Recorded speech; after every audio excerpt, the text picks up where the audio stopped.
আজকাল এই রেসিপিটা খুবই ভাইরাল হয়েছে এবং ভাইরাল বলা যেতে পারে, তাই সেই রেসিপিটিই আপনাদের আজকে দেখাবো। প্রথমেই আমরা এখানটায় ব্রেড নিয়ে নিয়েছি। এখানটায় আমরা 3টি ব্রেড নিয়েছি। তো ব্রেডগুলো চারি সাইড আমরা ঠিক এভাবেই কেটে নিয়েছি। প্রত্যেকটা ব্রেড আমরা কেটে নেব। আর এই রেসিপিটা আপনারা একবার দেখলেই খুব সহজেই বাড়িতে তৈরি করে নিতে পারবেন এবং মজাদার রেসিপি, তাই এটা ততটাই ভাইরাল। তো দেখুন আজকের রেসিপি। এখানটা আমরা একটি কড়াই নিয়ে নিয়েছি। তো এর মধ্যে আমরা ঘি দিয়েছি। এখানে বাটার দিলেও হবে এবং ঘি দিলেও হবে। আমরা যেহেতু ঘরোয়া পদ্ধতি করেছি তাই আমরা এখানে ঘি দিয়েছি। তারপরে আমরা এই রুটিগুলো বা ব্রেডগুলো আমরা এভাবে বরাবর দিয়ে নিয়েছি। এটা ভালোভাবে দুই সাইডে আমরা ঠিক এইভাবে একটু কুক করে নেব, ঠিক 1 থেকে 1.5 মিনিট। এবং অল্প অল্প করে এখানটায় আমরা ঘি দিয়ে ভালোভাবে এটাকে ভেজে নেব। তো এটা আমাদের কমপ্লিট হয়ে এসছে। এবার আমরা এটাতে কি করব, আমরা আধ কাপ মতন, মানে 1 কাপের অর্ধেক আমরা এখানটায় লিকুইড আমরা দুধ নিয়ে নিয়েছি।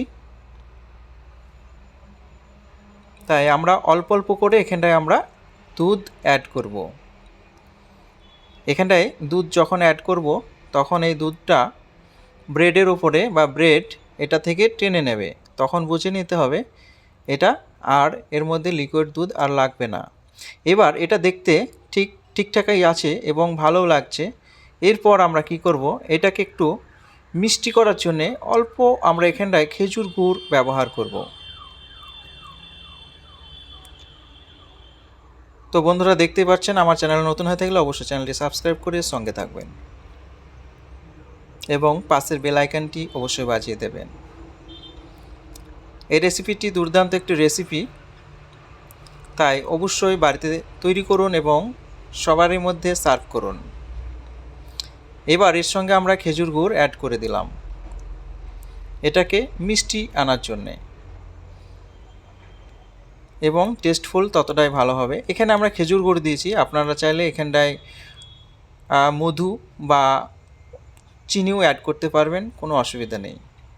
সো গাইজ, ফাইনালি এটা কমপ্লিট। দেখতে পাচ্ছেন কত সুন্দর হয়ে এসছে। আপনারা তৈরি করুন এই রেসিপি। আবার একটি দুর্দান্ত ভিডিও নিয়ে দেখা হবে। ততক্ষণের জন্য সুস্থ থাকুন, ভালো থাকুন এবং রেসিপিটি অবশ্যই বাড়িতে তৈরি করতে কেউ ভুলবেন না। সবাইকে ধন্যবাদ।